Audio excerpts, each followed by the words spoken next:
Ketika kita gagal dalam suatu perencanaan, kita semua pernah mengalami kegagalan. Saya beberapa kali gagal, beberapa kali tidak sesuai dengan rencana.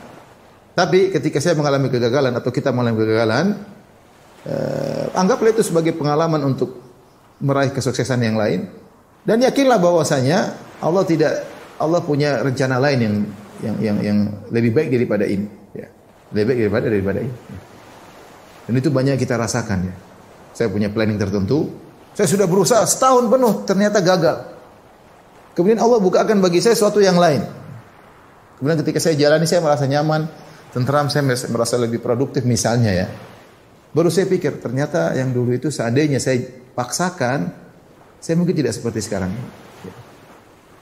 Seandainya saya dulu paksakan, saya mungkin tidak seperti sekarang ini. Misalnya ini contoh sederhana ya. Dan banyak hal kita, contoh seorang misalnya sudah daftar untuk suatu pekerjaan, dia merasa sudah hebat, dia sudah lulus segala seleksi, ternyata dia tidak digolkan, ternyata dia tidak diterima.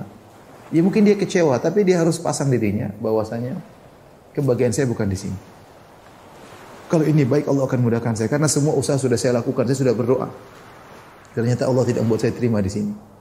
Ya ikhwan, karena kita tidak tahu kalau kita terima situ, bisa jadi kita ternyata sombong, jadi angkuh, mungkin rumah tangga kita hancur. Mungkin kita selingkuh, mungkin kita korupsi, banyak hal yang kita tidak tahu lah. Allah tahu kita tidak pantas, itu udah pindahin. Ya.